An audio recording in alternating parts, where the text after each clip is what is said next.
Yesaïe.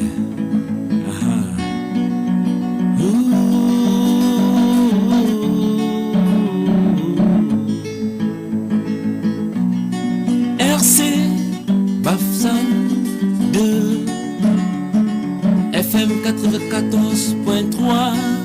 J'exhorte toute la population à écouter, car c'est la meilleure des radios. FM 94.3, c'est la meilleure des radios. Elle donne la joie et la bonne humeur dans tous les foyers et ménages de la ville.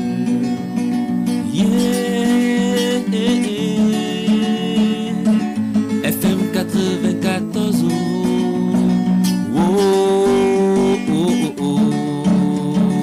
Vous êtes sur la RCBF 2. Ne vous inquiétez pas, ne vous inquiétez pas. Un nouveau programme démarre. Ne vous inquiétez pas. RCBF 2, ne vous inquiétez pas. Un nouveau programme démarre. Un nouveau programme démarre. Longtemps resté silencieux sur la question du harcèlement sexuel en milieu jeune, on brise enfin le silence dans le cadre de votre micro-programme Brisons le silence sur la radio communautaire de Bafoussam 12e tous les samedis 11h30 12h. 30 minutes pour vous édifier de fond en comble sur les manifestations et conséquences de cette pratique. Brisons le silence sur la radio communautaire de Bafoussam 12e tous les samedis 11h30 12h. Amina, ne pleure pas, Amina, faut parler. Brisons le silence. Désormais, on ne cache plus rien. Laissez-moi ma dignité, je suis encore un enfant. Vous êtes sur la RCBF 2. Ne vous inquiétez pas, un nouveau programme démarre. Un nouveau programme démarre.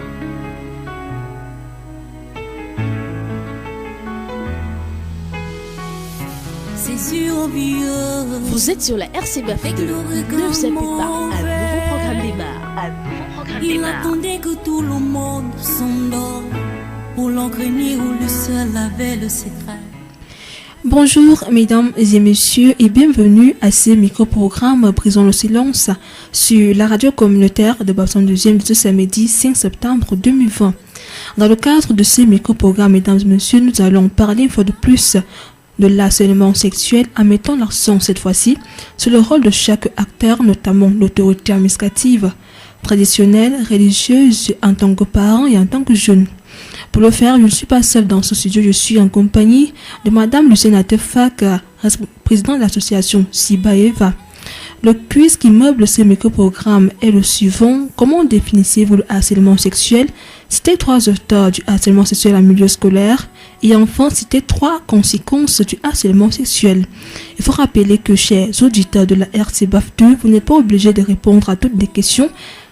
Une seule réponse fera l'affaire pour que vous puissiez entrer en possession de votre lot offert par notre partenaire, l'association Abdel. Il ne faut pas m'abuser, il ne faut pas me violer. Je suis encore un enfant. Avant d'entrer de plein pied dans ce micro-programme, mesdames et messieurs, nous allons planter le décor avec ce vox pop. On se retrouve juste derrière. Je suis encore un enfant.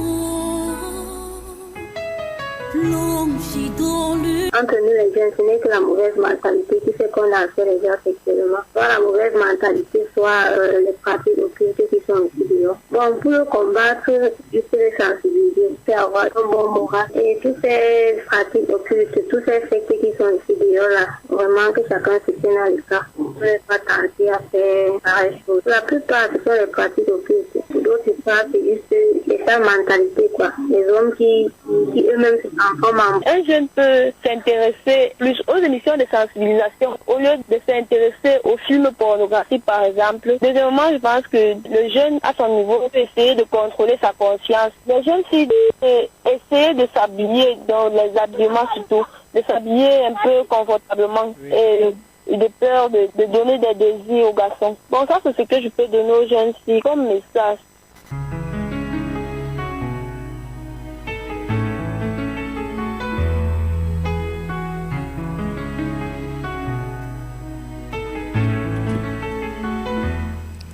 De retour dans ce studio, je rappelle que c'est votre micro-programme Brisons le silence sur la RCBAP2 tous les samedis à partir de 11h30. À la présentation, je suis Soleil Mungu. Alors, comme je l'annonçais à l'entame de ce micro-programme, je suis en compagnie de Madame Luciana Tefar, présidente de l'association Sibaeva. Madame Luciana Tefar, bonjour. Bonjour Soleil. Alors, comment allez-vous? Je vais bien et je suis très contente de me retrouver encore ce samedi à 11h30 lors de cette émission avec vous. C'est un honneur, madame, de vous accueillir dans ce studio. Alors, on va commencer par vous. C'est quoi le harcèlement sexuel? Merci. Le harcèlement sexuel, n'est-ce pas, c'est l'acte sexuel que pose celui qu'on appelle un auteur à l'endroit d'une victime d'un acte sexuel non consenti. Oui. Ça veut dire qu'un acte sexuel forcé, c'est un peu comme le viol. Oui. C'est ça le harcèlement sexuel. Et comment se manifeste-t-il dans le milieu scolaire?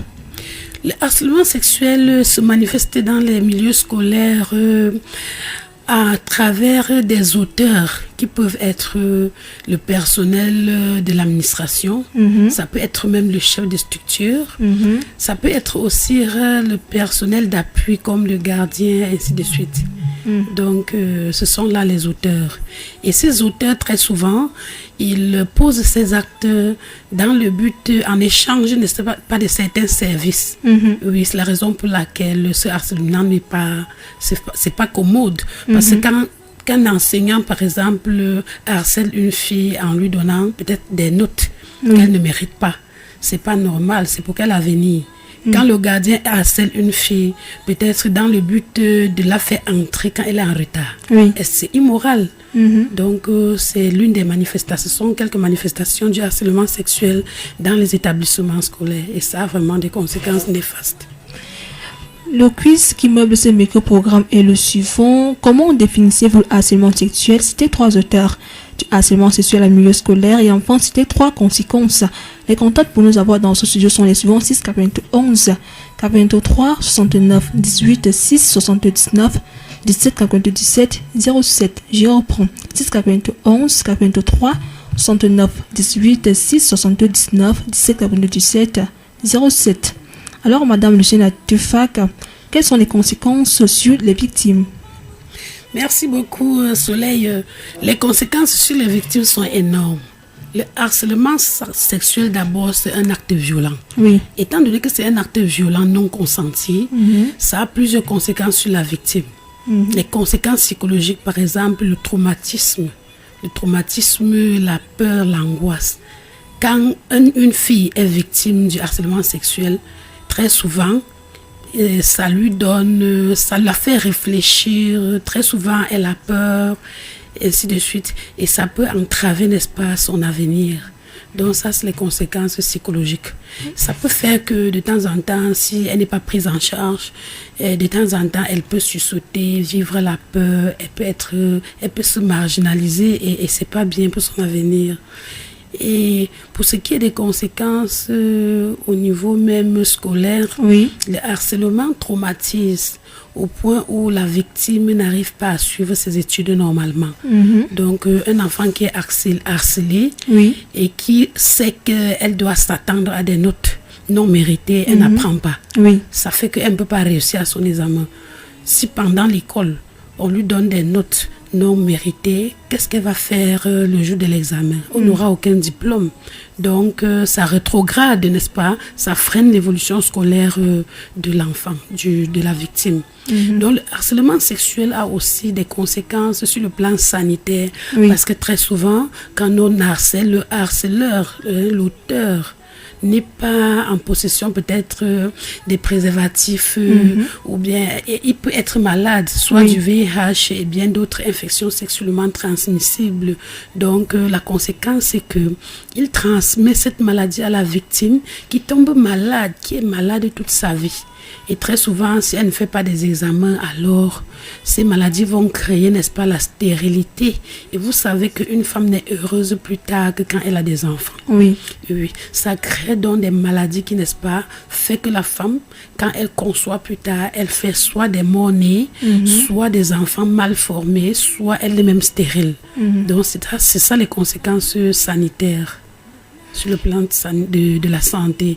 Et sur le plan même social, l'école ou l'établissement scolaire où l'élève est harcelé, si cet établissement est publié, ça ternit l'image de l'établissement. On dira tout le temps que bon, je ne peux pas m'envoyer mon enfant dans telle structure parce qu'il sera harcelé. Les enseignants, les autorités scolaires harcèlent les enfants dans cet établissement-là. Donc, entre autres, ça sont des conséquences que pour l'instant, je peux donc expliquer à l'endroit des auditeurs. Écoutons à présent Emmanuel Nganevou, qui est délégué pastoral en même temps pasteur de l'église de Kwangour-Laban, juste après. Moi, c'est Emmanuel Nganevou, délégué pastoral et responsable sortant de la paroisse EEC, de Tom Jokweko. Par définition, le harcèlement sexuel est un enchaînement d'agissements hostiles et à connotation sexuelle dont la répétition et l'intensité affaiblissent psychologiquement la victime. Il peut viser à l'intérieur à intimer la victime, à la dominer ou à obtenir un acte sexuel. Pourquoi combattre le harcèlement sexuel? Je dirais que le harcèlement sexuel doit être énergiquement combattu dans notre société parce que déjà avec la Bible c'est un péché. L'apôtre Paul dans son épître aux Romains au chapitre 6, le verset 12 dit, je cite, que le péché ne règne point dans votre corps mortel et n'obéissez pas à ses convoitises. Fin de citation.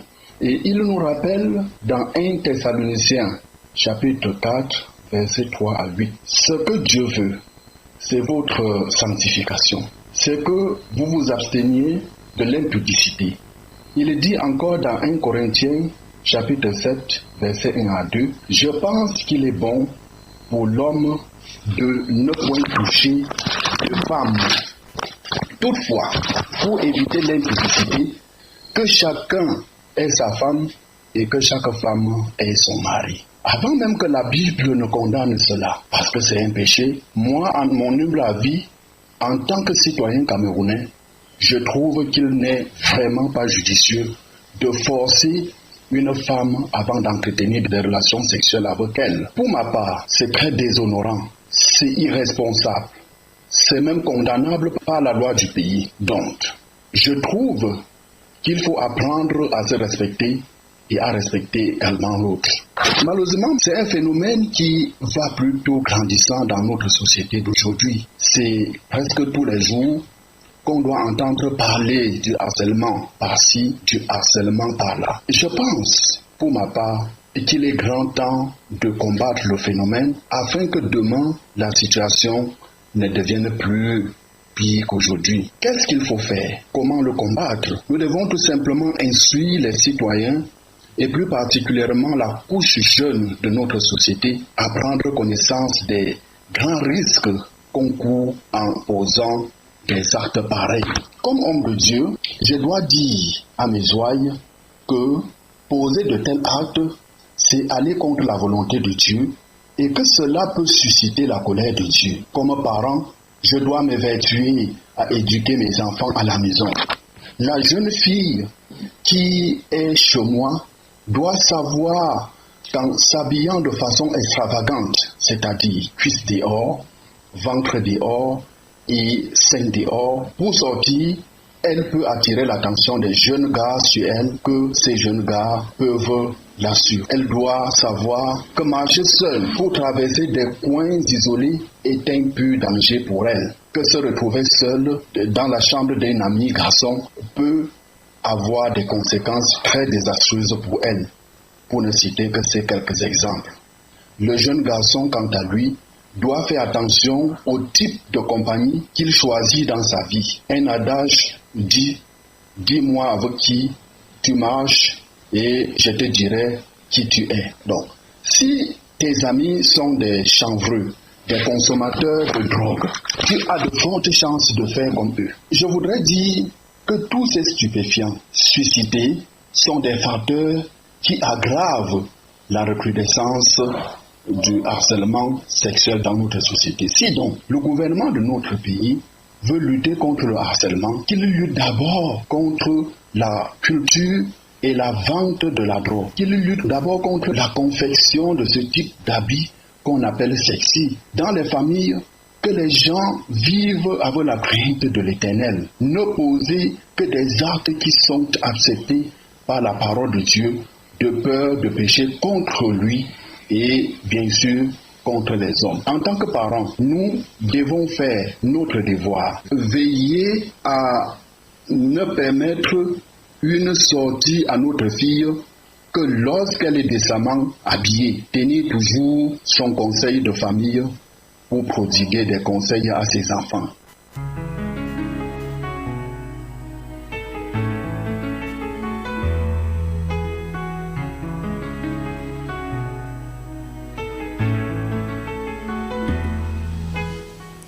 De retour dans ce studio, c'est toujours votre micro-programme Brisons le silence sur la radio communautaire de Babson 2e. On écoutait le monsieur Emmanuel Gagnevou qui est délégué pastoral du côté du Congo là-bas. Alors madame Lucienne Ateva, vous avez écouté le pasteur. Quelle est votre réaction? Ma réaction épouse celle du pasteur. C'est une réaction, disons, divine, pastorale. Je suis d'accord avec le pasteur que le harcèlement sexuel est un acte sexuel, n'est-ce pas, qui va à l'encontre de la volonté de Dieu. Oui. Puisque quand on te harcèle, le harceleur, c'est pas ton époux. Le harceleur n'est pas une personne autorisée pour le faire. Oui. Alors que la Bible demande que l'on se marie. Légalement à l'église ou bien devant le maire afin de poser un acte sexuel et que l'acte sexuel doit être posé dans le but, n'est-ce pas, de procréer. Donc c'est un acte qui entraîne la procréation. Donc je suis très d'accord avec le pasteur. Oui, et sa sensibilisation vraiment elle est très pertinente parce que si toutes les jeunes s'alignent dans cette lancée, nous on aura une jeunesse vraiment une jeunesse succès avec en fait une jeunesse réussie. Oui, une jeunesse réussie. Donc nous exhortons tous les parents à bien vouloir, n'est-ce pas, donner la culture chrétienne à leurs enfants afin de leur éviter ce harcèlement sexuel. La question que j'aimerais encore vous poser, c'est pourquoi Abdel lutte contre le harcèlement sexuel en milieu scolaire? Abdel et Sibaïva, n'est-ce pas, luttent contre le harcèlement sexuel en milieu scolaire tout simplement parce que il y a eu, n'est-ce pas, des enquêtes qui ont été réalisées avant et on a constaté qu'il y avait un nombre assez élevé de harcèlement sexuel. Il y avait des cas. Oui, il y a eu des dénonciations et dans la MIFI et dans l'allée qui est dans le nord-ouest, dans la Ménois. Et puis Abdel a donc choisi certains établissements avec qui il devait travailler avec ses partenaires, que nous sommes Sibaïva, Irda, et ainsi de suite. Alors c'est dans le but d'éradiquer ce fléau que Abdel et ses partenaires ont choisi donc de mener cette activité depuis juillet 2018. Donc c'est dans le but d'éradiquer le harcèlement sexuel afin de donner la chance à la jeune fille de pouvoir s'émanciper, de s'épanouir sur le plan scolaire et sur le plan social. Maintenant, quels sont les acteurs de cette lutte dans le milieu scolaire? Merci Soleil. Les acteurs de cette lutte en milieu scolaire, il y a d'abord le chef des structures scolaires de chaque établissement, premièrement. Deuxièmement, nous avons le comité de gestion des plaintes qui a été créé dans chaque établissement où nous travaillons. Et troisièmement, nous avons le club scolaire. Le club scolaire qui regorge beaucoup de jeunes filles et jeunes garçons et qui regorge aussi les pères éducateurs que nous avons formés, n'est-ce pas, qui vont dans chaque classe et pour sensibiliser leurs pères sur cette question. Donc voici les acteurs de lutte contre le harcèlement sexuel en milieu scolaire. Et maintenant, quels sont les acteurs de cette lutte de harcèlement sexuel hors du milieu scolaire? Ok, hors du milieu scolaire, les acteurs de lutte sont généralement les autorités traditionnelles. Ce sont les assistants sociaux, les sectoriels comme la délégation et de la promotion de la femme et son équipe. Oui. La délégation des affaires sociales et son équipe. Il y a la justice. Parce que quand il y a des cas de harcèlement sexuel dans les établissements et que le comité de gestion des plaintes n'arrive pas à gérer avec la famille, donc il y a aussi la famille. Oui. Donc quand il n'arrive pas à gérer, donc on fait le recours à la justice. Ou bien aux affaires sociales, ou bien au MINPROF. Donc, ce sont là des acteurs vraiment importants dans la lutte contre ces fléaux qu'on appelle harcèlement sexuel. Et quelle est l'importance de ces acteurs dans ce combat? Bon, l'importance de ces acteurs dans ce combat, c'est tout simplement parce que ce soit les assistants sociaux ou délégation de la promotion de la femme ou la justice, c'est parce qu'ils sont outillés. Ils sont outillés et connaissent certaines lois. Ils connaissent d'abord la psychologie des victimes et ils connaissent certaines lois qui régulent les actions pareilles. Comment est-ce qu'il faut punir un auteur? Comment est-ce qu'on doit faire ceci? Quelles sont les conditions qu'ils doivent remplir? Et j'ai oublié d'évoquer tantôt le corps médical. Le corps médical est là pour récupérer, n'est-ce pas, les victimes du harcèlement sexuel et leur donner des services qui leur sont appropriés. Par exemple, quand tu es victime du harcèlement sexuel, rapidement, on t'amène chez un médecin qui d'abord te donne des préventifs contre les accidents d'exposition, comme ça, pour éviter, n'est-ce pas, pour prévenir, éradiquer les maladies, s'il y en a eu. Donc, ce sont les assistants sociaux aussi qui donnent, n'est-ce pas, qui remontent le moral. Quand la victime subit, n'est-ce pas, les stress post-traumatiques, ce sont les assistants sociaux qui leur remontent le moral. Donc, il existe plusieurs acteurs. Et les acteurs en milieu scolaire, les acteurs que l'on trouve en milieu scolaire, ils jouent un rôle important. Et comment est-ce que chaque acteur peut combattre le harcèlement sexuel à son niveau? Merci. Le chef d'établissement, à son niveau, doit donner les instructions. On va d'abord prendre cet appel. D'accord. Allô? Oui, bonjour à vous, studio. Bonjour. Je vous appelle comment? Je Stéphane du dépôt Guinness. Oui, Stéphane du dépôt Guinness, on vous écoute. Oui, merci déjà pour la thématique de ce jour. C'est vraiment pointu cette thématique-là.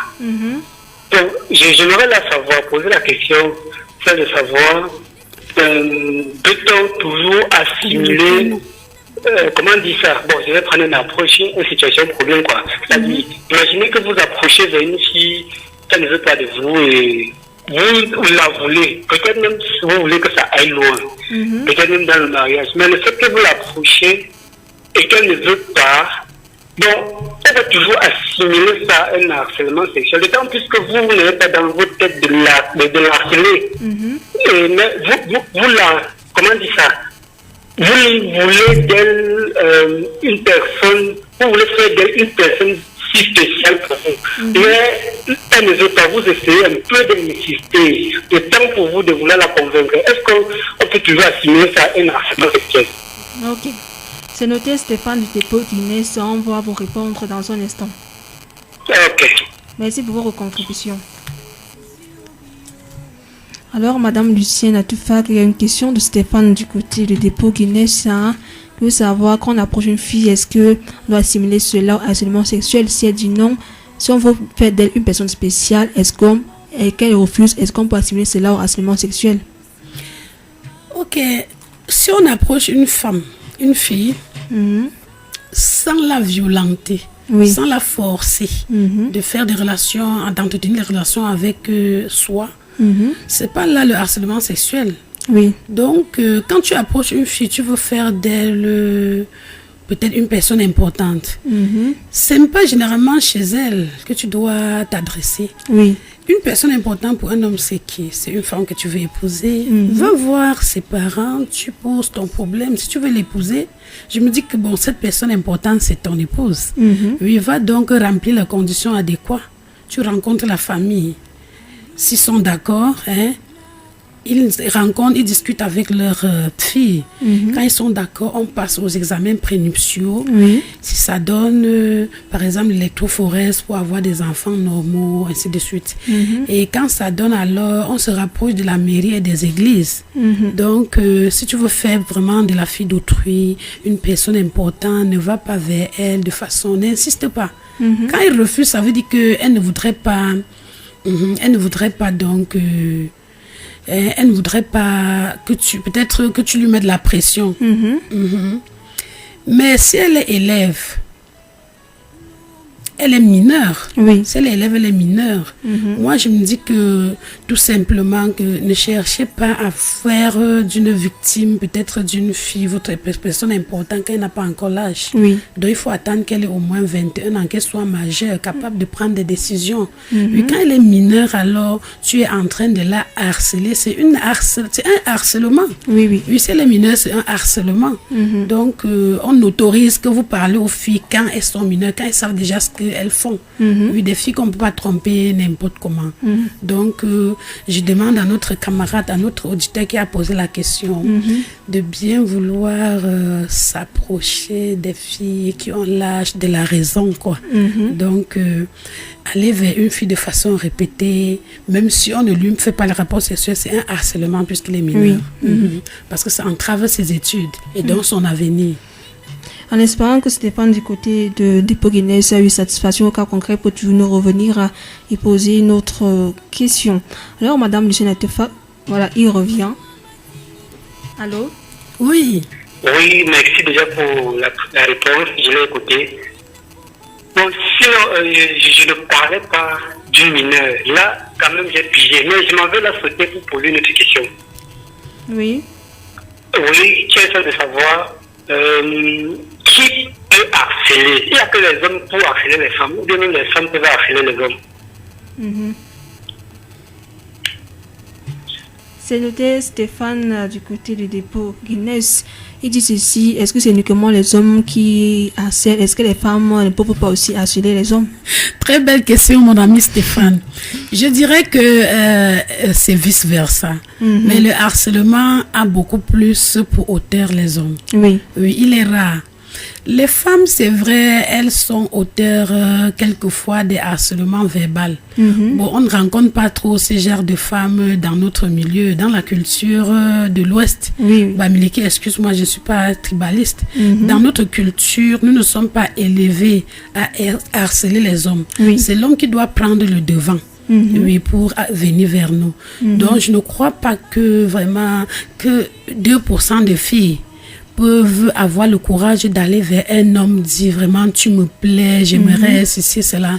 Très souvent ça ne marche même pas parce que quand une femme y va, puisque c'est pas ancré dans notre culture, l'homme a tendance à croire que c'est une qui n'a pas de valeur, ça dévalorise. C'est pourquoi moi je dis 2% de femmes ne harcèlent pas l'homme. Donc, ce sont les hommes qui vont généralement harceler les filles. Donc, je suis d'accord avec notre ami Stéphane que quelquefois, il peut exister des rares femmes qui puissent harceler l'homme. Mais on ne peut pas... Le niveau de harcèlement ne peut pas être, n'est-ce pas, au même... en fait, le niveau ne peut pas être aussi élevé que le harcèlement que l'homme fait envers la femme. J'espère que Stéphane, de côté des Guinness, a bien écouté la réponse de Madame Lucienne Atefa. Maintenant, comment reconnaître une victime du harcèlement sexuel en milieu scolaire? Une victime du harcèlement sexuel en milieu scolaire, bon, très souvent, les autorités scolaires nous disent que étant donné que dans les établissements scolaires, les filles sont mineures et que le harcèlement sexuel vient l'intimider, en classe, l'enfant peut se sentir timide, être en position peut-être irrégulière. On doit regarder, constater qu'elle a un comportement irrégulier. Donc, et les filles perdent leur intérêt pour leurs études. Donc, elles ont de la difficulté à se concentrer à l'école. Quand une fille n'a plus d'intérêt pour ses études, elle a la difficulté à se concentrer à l'école. Si elle s'abstient à participer ou à répondre à des questions en classe. Et si elle évite de se promener très souvent seule, n'est-ce pas? Et si elle abandonne aussi beaucoup l'école sans raison palpable, nous, on peut dire que voilà une fille qui est régulièrement harcelée. Il faut se poser la question de savoir pourquoi elle se comporte ainsi. Donc, très souvent, elle développe aussi les tendances dépressives et parfois suicidaires. Oui. Et sur la santé mentale, donc il y a la dépression de soi, comme on a dit, la dévalorisation. Quand elle est donc harcelée, ça se manifeste sur elle. Comme je viens de vous parler. Donc, ça dévalorise la femme, le harcèlement. Et pour sortir de ce micro-programme, Madame Lucienne Atefa, comment aider cette victime à se sentir mieux? Pour aider cette victime à se sentir mieux, il faut lui faire le counseling, il faut lui faire une prise en charge psychosociale. Il faut l'amener chez un psychologue régulièrement. Donc, ça demande que l'enfant soit conseillé, qu'on l'amène chez un spécialiste psychologique, chez un médecin et chez les chefs d'établissement même scolaire. Puisque déjà, vous avez demandé tantôt quelle est l'importance, quel est le rôle de chaque acteur. Oui, quand on constate au sein de l'établissement, le chef d'établissement doit d'abord saisir ses enseignants, saisir ses enseignants titulaires pour qu'à leur niveau, ils puissent écouter la victime. Deuxièmement, le comité de gestion des plaintes. Quand elle se comporte pareil, bon, soit son enseignant, soit ses amis, ils peuvent se plaindre de son comportement. Là, le comité de gestion des plaintes l'écoute. Essaye aussi de régler, de rechercher les sources du harcèlement et les auteurs. Oui, quand il écoute, il s'asseye, il prend des décisions. Et quand ces décisions-là n'arrivent pas à être respectées, on peut faire recours aux assistants sociaux, à la police ou bien aux autorités judiciaires. Et au niveau du club scolaire, des conseils des amis, parce que nous avons formé des pères éducateurs. Pourquoi? Parce que quand ils ont le même âge que leur père, ils peuvent se comprendre. Très souvent, on peut envoyer l'une de ses amies, l'une de ses pères qui est bien éclairée, qui est bien élevée, aller lui parler. Oui. Donc, il n'y a que cette assistance sociale, psychologique, médicale et sociale entre les amis qui peut régler ce problème de harcèlement sexuel. Alors, Madame Lucienne Atefa, vos mots de fin pour sortir de ce micro-programme? Merci beaucoup, Soleil. Comme mot de fin, je voudrais tout simplement exhorter les chefs d'établissement scolaire d'être beaucoup regardants et de pouvoir nettoyer leur établissement, parce que au sein des établissements, il y a des lieux de harcèlement comme derrière les toilettes, par-ci, par-là, les bureaux des enseignants. Donc, il faut aérer ces espaces pour pouvoir protéger la jeune fille du harcèlement sexuel. Et des causeries éducatives sensibilisatrices doivent être organisées dans des établissements scolaires à l'endroit des encadreurs et de l'administration. Parce que beaucoup d'auteurs viennent de l'administration et du personnel d'appui. Les auteurs du harcèlement sexuel viennent du personnel. Et je voudrais aussi demander aux élèves de bien vouloir des filles, de regarder loin, de voir loin. Elles peuvent crier, elles ne sont pas... Ou bien de se faire accompagner quand ils veulent se mettre à l'aise ou quoi que ce soit. De refuser même les cadeaux qui viennent de n'importe qui. Parce qu'une fille, si ta mère est pauvre, elle te donne une banane d'aller à l'école. Ne cherche pas à manger le pain spaghetti ou les œufs. Non, il faut vivre selon ton rythme et selon le niveau de vie de ta famille. Donc, je conseille aux jeunes élèves qui m'écoutent que c'est à travers l'école qu'on devient quelque chose. Même si couramment les gens disent que l'éducation, l'école, ça ne donne plus de travail. Si tu es Bayam Salam ou bien si tu fais ton activité, il faut d'abord avoir, quand tu n'as pas fait mathématiques, philosophie, il y a des questions que tu ne peux pas régler dans ta vie. Oui, on ne trouve pas seulement du travail dans la fonction publique, on peut se battre. Mais pour se battre, il faut avoir un minimum requis d'instruction pour pouvoir s'en sortir dans la vie. Donc j'exhorte tous ceux qui m'écoutent, nous écoutent, je les exhorte et j'exhorte tous les jeunes à se mettre à l'école, au travail de l'école. C'est très important. Et je demande aux parents de lancer un coup d'œil, de faire le suivi de leurs enfants. Il ne faut pas qu'on les abandonne, surtout ces vacances. Les enfants viennent de faire au moins 6 mois à la maison. Bon, on peut noter des cas de pétitions. J'aimerais vraiment que les parents puissent mettre l'œil sur ces enfants qui sont à la maison, de canaliser leurs énergies, de guider leurs jeux, de ne pas les laisser aller à tort et à travers.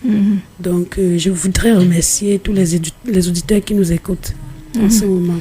Merci, Madame Lucienne Atefa, d'avoir répondu à nos questions concernant ce micro-programme Brisons le silence sur la radio communautaire de Babson 2e. Merci beaucoup, Soleil. C'est moi qui vous remercie. C'était tout simplement votre micro-programme Brisons le silence sur la radio communautaire de Babson 2e de ce samedi 5 septembre 2020 qui a été mise en onde par Marcel Fossi, réalisé par Gilles Badoa-Doum à la présentation. Appelez-moi Soleil Mengon. On se retrouve samedi prochain, s'il plaît à Dieu, que Dieu bénisse et le Cameroun avec.